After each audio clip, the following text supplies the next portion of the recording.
കൂത്തുപറമ്പ് വെടിവയ്പ്പിന് ഇന്ന് 30 ആണ്ട്. M V രാഘവനെതിരെ പ്രതിഷേധിച്ച ഡിവൈഎഫ്ഐ പ്രവർത്തകരെയാണ് പോലീസ് വെടിവെച്ചു കൊന്നത്.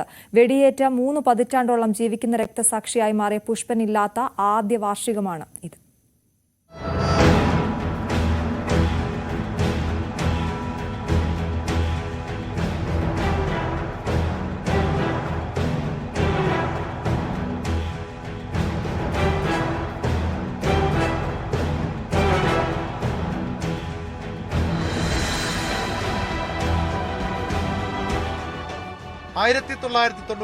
നവംബർ 25 കേരള രാഷ്ട്രീയ ചരിത്രത്തിലെ കറുത്ത ദിനങ്ങളിലൊന്ന്.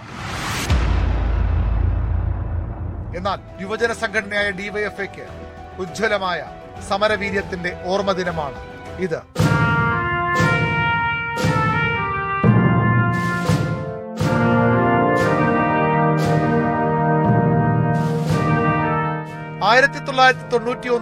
കെ കരുണാകരൻ മന്ത്രിസഭയുടെ കാലം. വിദ്യാഭ്യാസം ഉൾപ്പെടെ സർക്കാരിന്റെ പുതിയ നയങ്ങൾക്കെതിരെ ഇടതു വിദ്യാർത്ഥി യുവജന സംഘടനകളുടെ പ്രക്ഷോഭങ്ങൾ നാടാകെ കത്തിപ്പടർന്ന സമയം.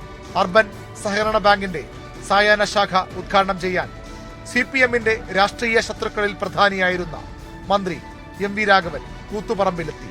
മന്ത്രിയെ കരിങ്കൊടി കാണിക്കാൻ ഡിവൈഎഫ്ഐ പ്രവർത്തകരും. എം വി രാഘവനെ തടഞ്ഞ ഡിവൈഎഫ്ഐ പ്രവർത്തകരും പോലീസുമായി സംഘർഷം. പിന്നെ കണ്ടത് പകൽ വെളിച്ചത്തിൽ കേരള പോലീസ് നടത്തിയ ഏറ്റവും കുപ്രസിദ്ധമായ നരനായാട്ട്. യുവാക്കൾക്കു നേരെ പോലീസ് വെടിയുതിർത്തു. നിരവധി പ്രവർത്തകർക്ക് വെടിയേറ്റു.